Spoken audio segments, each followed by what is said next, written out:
Hello and welcome to the News9 Plus show on the world's first news and current affairs OTT platform, News9 Plus. Israel and Iran are the deadliest of enemies. Both are separated by over 1,000 kilometers geographically. They've been fighting an undeclared proxy war since the 1980s.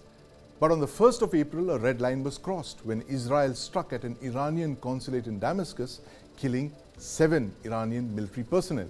Iran retaliated by striking at Israel nearly 2 weeks later with 300 drones and missiles. Now, this is the first time that both countries have directly struck at each other. This marks an escalation. Will Israel retaliate for the Iranian cruise missile attack? Joining me to discuss this are defense analyst Abhijit Iyer Mitra, Lev Aran, who's joining us from Israel, and my colleague Aditya Raj Kaul in the studio at News9 Plus. Gentlemen, welcome to the News9 Plus show. Abhijit, I want to start by asking you, since you've just returned from Israel, the world's fiercest missile and drone attack where fortunately no one was killed and a vast majority of missiles were intercepted. I mean, it's almost science fiction, the kind of visuals that we saw. Have Israel and Iran now made their respective points, and will they go back to fighting this proxy war that they've been fighting for nearly 4 decades? I think not. I think this is just the beginning of something a lot worse. Right. Because the question we need to ask is, what were those two IRGC generals doing in the embassy in Damascus? Right. They were pretty much directing attacks on Israel, both mostly by Hezbollah, but we presume something by Hamas as well, or at least so the Israelis tell us. Now, the issue here is, Israel never admitted responsibility for bombing that building in Damascus. You need to remember this. Right. This was like a strike on the Iranian reactor. As long as you don't accept responsibility and allow it to be leave it up in the air, right, remains a proxy war. The problem is Iran has now attacked directly. It had the option to do all of this using the Houthis and Hezbollah, but it did not. So it has kind of broken the rules of the game in one sense of the game, if you want to call it that. Number one. Number two, the attack wouldn't have cost Iran more than about $120 million, because see, they're very good with price point innovation. We've seen how cheap those Iranian drones are, which the Russians are now mass producing. Their cruise missiles have been brought down to a very significant price point, as have their ballistic missiles. You know, ballistic missile technology is not new. It's 70-year-old technology. Right. So it doesn't exactly, it's not rocket science, quote unquote. In that sense, right? So it cost about $100 to $120 million max, maybe even $200 million outer limit. The defense that Israel had to mount cost about $1.3 billion. So even if you look at the success rate of almost 98%, because all the cruise missiles were shot down, all the drones were shot down. Only 7 of the 110 ballistic missiles were not, because ballistic missiles are horribly difficult to intercept. They fly at something like Mach 15, Mach 16, 15 to 16 times the speed of sound, impossible to intercept almost. In spite of that, they did. Now, 1.3 billion versus 120 million is a 10:1 ratio, and that is completely unsustainable. This is the problem of static defense. Gaza wall is a classic case of static defense. Maginot line, Bar-Lev line, Great Wall of China, static defense. It never works. The Mongols conquered the Great Wall. The Germans went over the Maginot line. The Egyptians went over the Bar-Lev line, and Hamas went over Gaza. So that wasn't going to work. This is a kind of aerial static wall that isn't going to work.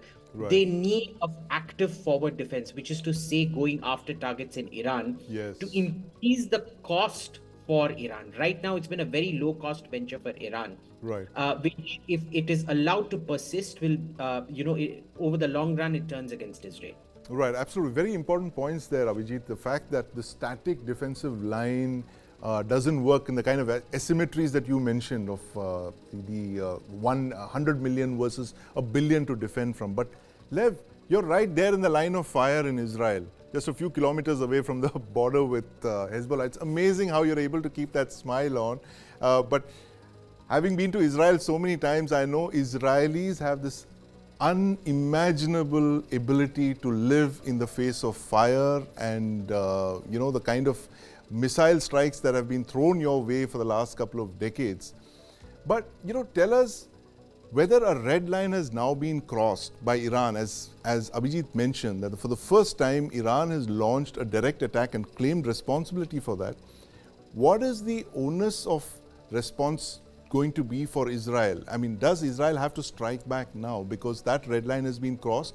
And as Abhijit mentioned, that you have to respond to, heighten the costs of escalating, the cost that Iran has basically raised, the threshold that has been crossed.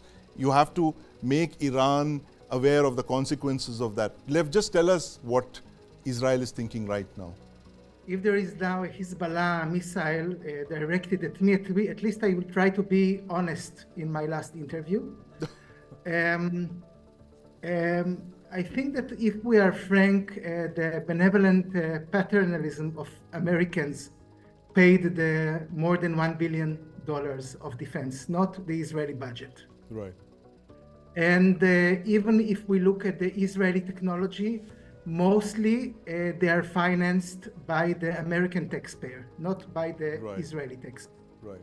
So in a way, you need to pay a price in a situation that a big chunk of your defense budget is paid by someone else.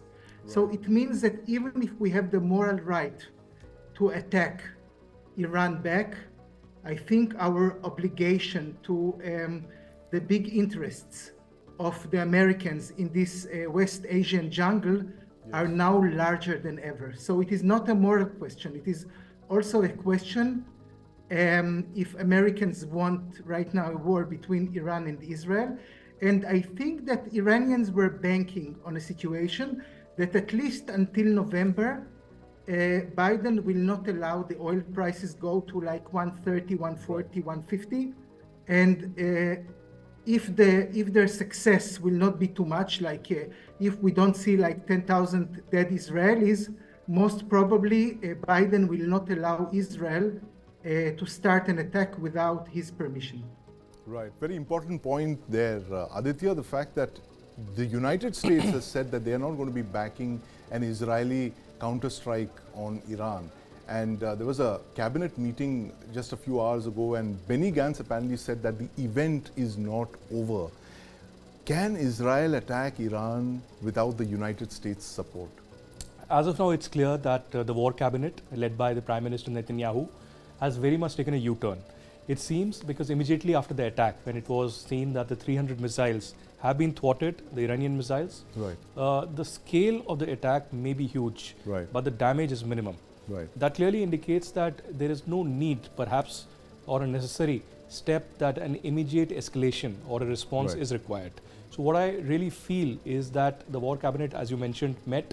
The three, including the defense minister, might have discussed various options. But as you rightly pointed out, Joe Biden had a 25 minutes conversation with Prime Minister Netanyahu, which changed the dynamics of Israel's response. That clearly indicates that US is not going to back them. And as of now, because there was no significant damage, Biden has told Netanyahu that he should see this as a win and not as a loss. In response to Iran's attack. So we will see the escalation of the proxy war that has continued from the northern and the southern border of Israel. But I don't see a situation where an immediate attack obviously cannot be ruled out. It might happen, but there's no need, strategically speaking, for Israel to react at this stage, but to remain on high alert, not just Israel in itself. US is monitoring the situation very closely, as is the entire world, because any misstep could lead to not a world war, but escalation of the conflict beyond these few countries. Right, absolutely. Escalation of the conflict. And that's the reason, Abhijit, that, possibly the first time that the United States has been directly involved in the defense of Israel, where interceptors positioned on Israeli soil and, US destroyers ringing in the Mediterranean Sea and in the Red Sea, defending Israel, so to speak. So enormous interest in the United States right now to prevent Israel from retaliating. You think there will be a retaliation, as you said, at some point of a very massive scale, as the Israeli former defense minister was promising?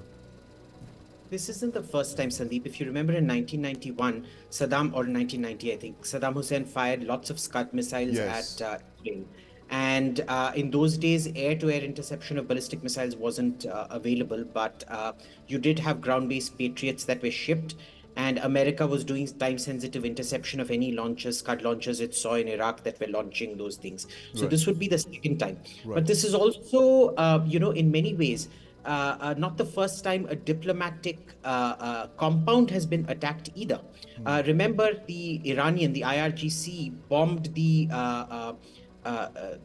Jewish Cultural Center, which was technically Israeli diplomatic property in Buenos Aires. And in fact, the former ambassador to India, Danny Carmon, his wife died in that bombing. So what happens out there is, the real American concern is that it isn't to do really with as much of a time-bound escalation as it is with Iran taking a direct Israeli attack as justification for going nuclear. So, Israel, if it does go in for a strike, will have to calibrate it very, very carefully, because there's nothing to prevent Iran then from saying, look, they attacked certain things and nobody came to our assistance and we're going to go nuclear. Because they already have nuclear weapons, you haven't controlled it, therefore we're going to do it. We don't know what the trigger for Iran going nuclear is going to be. I think that is the primary concern of Biden, number one. Number two concern of Biden is, we should remember that a large part of his political constituency is the sort of woke jihadist nexus that exists. We've already seen several videos of Rashida Tlaib and Ilhan Omar, who are essentially Muslim Brotherhood funded in that sense by Cair and things like that, the Center for American Islamic Relations, and so on and so forth. There are lots of domestic politics playing out here in America as well. Is there a fear of escalation? Well, how many rounds like this can Iran realistically afford is the question. Because when you go into a situation, you have to count the enemy's ability to go on using these rounds and the willingness to just sit back and take it as opposed to going for active defense, like I said. I don't think Israel is going to just take it lying down. They might postpone the attack, but it will be, whatever the retaliation for this will be, it will be extraordinarily severe. And it, because sorry, if you just give me 30 seconds more. In India, America, all of this, because our notions of deterrence come from American strategic bombing pioneered by Curtis LeMay in World War II. And it is that notion was applied to nuclear weapons, and it only counts about nuclear deterrence as such. The Israeli version of deterrence is very much like French dissuasion in that sense. It applies at a conventional level, and they will be looking for a sort of conventional deterrent against Iran, which according to them, they know something will come. But the point of deterrence there is to increase the time gap between repeat rounds of hostilities. Absolutely. A very important point there. And Lev, this issue of the nuclear elephant that's there in the room, that Israel being a nuclear weapon state and Iran being a threshold nuclear weapon state, do you think that another round of conflict, or this present round of conflict, could actually propel Iran to acquiring that nuclear bomb as they've been threatening to do for several years now? I think there is no doubt that once you lose a battle, you learn from the battle more than if you win the battle. And at least as the military aspect is concerned, I think Iran has failed. And I think that even the domestic audience that Iran is catering to, they all know that they failed. So if the motivation to have nuclear missiles is larger now than it was 1 week ago, of course, I don't think there is a question about this. And I think there is another point, because I think among the many misconceptions that we have about West Asia is that, let's say, the anti-Israeli choke polemics of Jordan, Saudi Arabia, and other countries, it is the true policy of those countries. And now we saw that the pro-American, moderate Sunni countries, they protected Israel. So we could see their true policy, not their polemic, but their true policy. And also Iran sees it. So I think also Iran understands to what extent it is alone against Israel. It has some proxies, but it has no friends around it. Iran is alone and it's no friends. I'm afraid we're totally out of time. Thank you very much, Lev Aran. A very important point again that you mentioned, the fact that Iran must have struck at Israel, but it's alone. It's the lone wolf if you can call it that, because the entire Arab world has come on the side of Israel and, of course, the United States. But thank you very much for joining us this evening, Abhijit Iyer Mitra, Lev Aran, and my colleague Aditya Raj Kaul. The BJP released its manifesto on the architect of Indian Constitution, Dr. Babasaheb Ambedkar's birthday. Present were Prime Minister Narendra Modi, BJP President JP Nadda, Home Minister Amit Shah, and Defence Minister Rajnath Singh. The Sankalp Patra is a manifestation of Prime Minister Modi's guarantee, says UPCM Yogi Adityanath. This Sankalp Patra is a blueprint for a new Bharat and is based on 5 pillars called the Gyan: youth, women, poor, and farmers. It's Garib, Yuva, Annadata, and Nari. Now, there are ongoing schemes with a specific focus on the middle class, Mission South India, jobs versus employment, and Bharat versus India. On the side, there is no mention of Pakistan. Interesting takeaway there. Prime Minister Modi's name features 65 times and the word guarantee 61 times. Modi Ki Guarantee, as the manifesto is called, lays the roadmap for Viksit Bharat, or a developed India by 2047. So is the manifesto largely on policy continuity? How do the BJP and Congress election manifestos differ? Joining me to discuss this are Ratan Sharda, author and political analyst, Suresh Kochatil, and my colleague Ajit Vijay Kumar. Gentlemen, welcome to the News9 Plus show. Mr. Sharda, how is the BJP's manifesto really a roadmap for the next 23 years? How do you see it in the long term? As the Prime Minister says, it's a roadmap for a Viksit Bharat 2047. I'm moving it beyond 2049. Well, first of all, did we have any Prime Minister or any party which talked about beyond 1 or 2 years or beyond 5 years? We were living from hand to mouth, we were living day to day. The policies were tailored to suit the next election, not suit the nation's genius. So this is the biggest difference, because even now if you look at Congress manifesto, there is no mention of coming 25 years or 40 years or 50 years. They are struggling with the same Mai Baap Sarkar, where you will pass out doles, and poor Indian people who cannot create their own employment, cannot create their own jobs, etc. They need doles, they need some kind of freebies and some support, because we are unable to rise above poverty. That has been the theme song of Congress since its birth in since the independence. So that is one first stark difference. Second is aspirational, creating a confidence in the people that you will rise to the occasion. We will be providing enough to enable you to do your own business, to do your own job, to do your own education. So government is an enabler. It is not a facilitator or giving people ready-made solutions or giving them food to just put where their mouth is. So this is one big difference, that aspirational was vis-a-vis a very depressing kind of thing, where you don't believe your own people. And then if you look at the one election, one election, one nation, one vote. When people move to migrate for job, they cannot vote. When you have every election in 3-4 months, you cannot really concentrate on governance because of the election commission rules. So what do? Half the time TVs are already discussing elections, either coming election or gone election. By that a new election comes. So a whole lot of energy, billions of rupees and effort and energy goes into managing elections, discussing elections, and not governance. If elections are held together, we can at least put more focus on governance, whether it's opposition party or local party. Thirdly, with limited resources that the opposition claims, it would be better off for opposition to have one election, so they can pool their resources rather than raising funds for every election. While we are saying that's a dictatorship, how it is, because till Indira Gandhi started dissolving assemblies in 67, 68, we had one election. So this is another thing. Then the details that we see, the Congress spokesperson who has come on various channels says we do not know how many poor are there. We do not know how many women will get advantage of 1 lakh per year. So how are they going to fund it if they don't even know how many people are beneficiaries? It means they have not enough homework. As compared to BJP, it's a record of 10 years, knowing how many people are there, what is to be done for them, and enabling environment. For example, who would have thought of drone didis, right? And who would have thought of tourism as a major, everybody talks about tourism as a major a revenue earner, but we, despite so many years, have only 1.6% share of global tourism.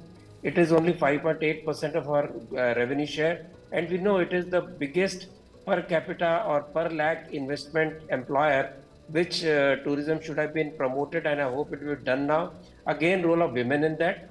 All these things I would, for the starter, stop here, and so you can carry on. Right, absolutely. Ajit, everything for everyone in the Modi Manifesto. Any surprises when you read through the document?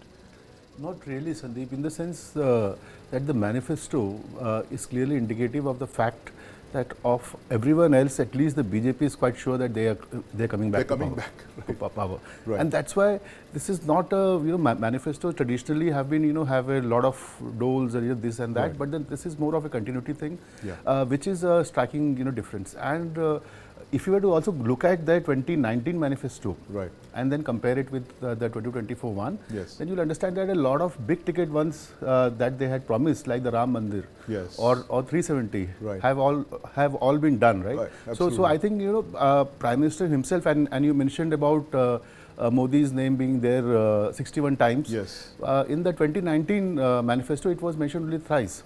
That's so right. So now that there are only two keywords, which is right. Modi and guarantee. And absolutely. And the best thing that I feel, if we were to talk about the positives, is that the BJP manifesto is not overtly focusing on kind of fiscal populism, right? So, yes. like for example, the Congress manifesto talks about legal guarantee to MSP, yes, which we all know will make our country go broke. So right. so that's why I think the whole idea here is that the 2047 dream that they have been yes. talking about, it is all leading up to it,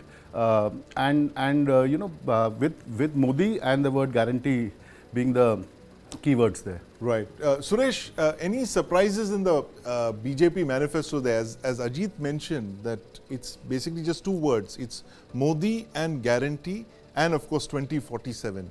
Anything that surprised you about the manifesto yes. BJP brought out? The free healthcare for those above 70. From yesterday evening, I've been fielding phone calls from my relatives, from my friends, who all think that I was the one who drafted the manifesto. And I tell them that no, look, it's very clear. There is no conditions attached with getting.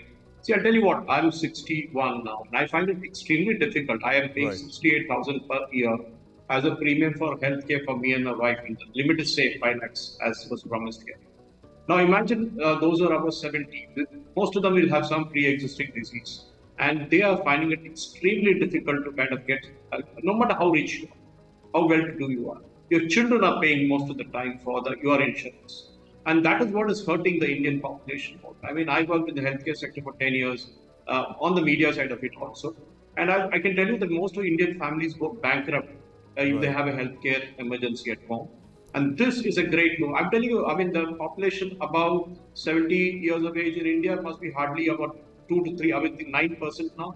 Will come up to 11% by 2025. Yes, yes. But remember, a large proportion of those elders' kids, that is right. children who are maybe in the 40s, 30s, 40s, or even 50s, will pay the insurance for their parents. And they'll be relieved that, look, I can now relax. I need not pay their healthcare premium. And that, I think, is a big, big thing. I think, why didn't we think of this before? I don't know. Well, are there strings attached? Yes, maybe the CGHS won't make it. Those who are existing central government employees, for example, even the army, those are the army facility, whether they will be covered by their own insurance schemes. But I guess a large part of the Indian population, those who are above the age of 70, yes, they will go. And as was said before, that BJP is coming back to power. That is why they're not promising that I'll give you 1 lakh per family and all that kind of stuff. Even sure. I was contesting, I would say I will give you 1 kg of gold for every family. Yes. I know that I'm not going to win, but I'll promise it for the sake of promising it. Right. And cervical cancer and a MSP for crops on a gradual basis increase. These are very, very important moments. But I think the healthcare one is the one that took away the entire call. And I can tell you, by the number of calls, as I told you earlier, I got yesterday and today, it's humongous. The kind of impact it has created across the board in many cases, including, I can talk of my own mother, who actually is covered under a railway insurance, but she doesn't want to wear it. She said, I will go for this. And that is what the main winning thing is, I think. Right, absolutely. The surprise in the BJP manifesto there, which suggests policy continuity, as our panelists have just told us, but this is the manifesto, the Modi Ki Guarantee manifesto is a manifesto presented by a political party that actually believes it's coming back to power. That's not happened in a long time in Indian politics, nearly half a century before a political party has come and presented a manifesto and was so sure of coming back to power. But thank you very much for joining us this evening, Ratan Sharda, Suresh and my colleague Ajit Vijay Kumar. On Sunday, two unidentified shooters on a motorcycle fired between 5 and 6 bullets outside Bollywood actor Salman Khan's home in Bandra West. The star was inside his house at that time. Later, Anmol Bishnoi, the brother of jailed gangster Lawrence Bishnoi, claimed responsibility for the attack through a social media post, of course. Now, Anmol Bishnoi lives in the US, he's wanted in India, and in this post he said this attack was only a trailer and that the next attack will not miss the target. Chilling words there. But Salman Khan and his family have faced threats from this Punjab-based Bishnoi gang for years. They've received death threats via letters and other means. This is related to Salman Khan's 1998 black buck poaching incident. Salman Khan's security has been beefed up. He's got a gun permit and a bulletproof SUV. And the Indian film industry has appealed to Prime Minister Narendra Modi and Home Minister Amit Shah, urging attention to Khan's security concerns. And they've called for decisive action against the perpetrators. But why is the Lawrence Bishnoi gang after Salman Khan? Despite being in prison for so many years, how is Lawrence Bishnoi able to operate with such impunity? And what are the challenges posed by escalating these security threats to celebrities like Salman Khan? Joining me to discuss this are my colleague Kiran Tare from Mumbai and my colleague Deepak Badana in the studio here with me. Welcome to the News9 Plus show. Deepak, you're an old hand at this. You've spent nearly a month in Punjab tracking the gangs of Punjab story. Tell us why Lawrence Bishnoi wants to kill Salman Khan. What's the rivalry? See, the first time Bishnoi issued a threat against Salman Khan was in 2018, when he was still appearing in the court in Jodhpur. At that point, a number of people, they took it as some sort of a publicity stunt. Right. Here was this, 27-year-old boy who was supposed to be a gangster, and he was issuing threats to one of India's, most famous superstars. Right. And this was what brought Lawrence Bishnoi to public attention. For the first time, India knew who Bishnoi was. Right. But then in 2022, he killed Moosewala, and similarly someone who he'd threatened. So that I think that's when we began to take him a little more seriously. After that, all hell broke loose, and Bishnoi became a household name in India. Right. But what's happened now is that there was another threat, in fact, that was issued maybe a year and a half back. Right. But there was nothing on that ever since. Right. What's taken everyone by surprise is the recent incident. Nobody really saw it coming. Right. And what we understand is that it's been ordered by Anmol Bishnoi. As of now, we don't really have any direct correlation between this incident and Bishnoi inside there. But, Deepak, for the benefit of our viewers who don't know what this black buck poaching case is from 1998, just tell us what that case was all about and how Bishnoi entered this picture. So in 1998 or 99, this was the time when Salman Khan was actually shooting for a film called Hum Saath Saath Hain. It was a famous Suraj Prajatiya, pot boiler. At that point, he was there. There was Saif Ali Khan, and there were a couple of other celebs who were in Jodhpur and the surrounding area. And on a day when they were supposedly free, they engaged in a bit of leisurely hunting. And which is of course banned. You can't hunt. That is anathema to the Bishnois in particular. Right. They were hunting black buck. Black buck. So in the Bishnoi area, hunting anything is anathema. Right. But the black buck is especially sacred because to the Bishnois it is a form of Krishna, the black color symbolizing the god Sham or Krishna. Right. So the Bishnois took great offense, and they in fact pursued a lengthy legal case against Mr. Khan. Right. Lawrence Bishnoi is from Punjab, but he hails from the Bishnoi community. Right. And to him, it was a religious affront by Mr. Salman Khan. So this is how he described the issue in 2018. Yes. And these are the same arguments that are presented by Lawrence Bishnoi and now Anmol. There's absolutely no other reason why he would want to kill Salman Khan and threaten him. And some would say fame. Fame. And because you have to understand what are their demands. Right. So the Lawrence Bishnoi group is actually demanding that Salman Khan appear personally before them and issue an apology. Okay. That is what they want. Right. So, and you don't really see that happening. Right. So, of course. we don't know where this goes. But Kiran Tare, Kiran, you're in Mumbai right now.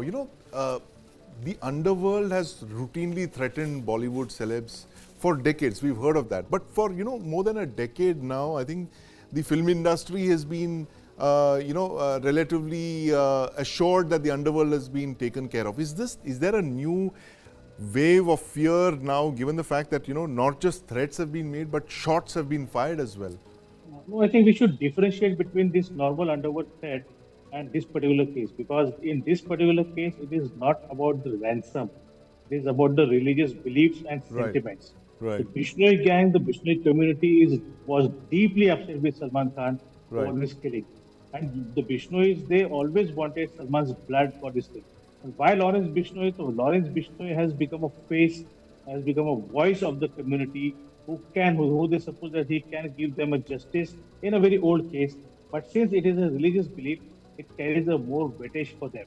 It's not a very normal case where gangsters are asking for money for ransom or favors or the work in the film industry or not. This is not the case. This is a case where they want to establish that yes, there is someone who can even take on a big celebrity like Salman Khan, who has done something wrong in his past life, and he needs to be punished for that. I think this has come out of that kind of feeling that yes, this is time to teach them lesson. And don't forget that this is the election season, and in the election season, every sentiment, whether it's religious or any other thing, that matters. And particularly when Rajasthan is going for the polls very soon, all these things are very important. Very important things there, and Kiran made that important distinction, the fact that how this is not like the earlier underworld threatening the stars. And as you yourself mentioned, Deepak, the fact that this is about Bishnoi trying to apportion a larger a role for himself as the defender of the community. And he's done that in a number of ways. If you look at his court appearances, he comes there, with a picture of Bhagat Singh emblazoned on his shirt. Yes. He's proclaimed himself as a nationalist. Yes. But we must understand that the Bishnoi group does mean business. These people have in the past scouted the Panvel farmhouse. Right, absolutely. And now shots are being fired outside Bandra, in main Mumbai. Right. So there is shots something have been fired outside Bandra, and this is a bizarre story of Lawrence Bishnoi, one of India's biggest gangsters, who's on the trail of one of Bollywood's biggest superstars. It's a pot boiler, it's a script straight out of a pot boiler, and of course we'll be tracking that story very closely, as we have over the last 2 years through our series Gangs of Punjab. Thanks for watching.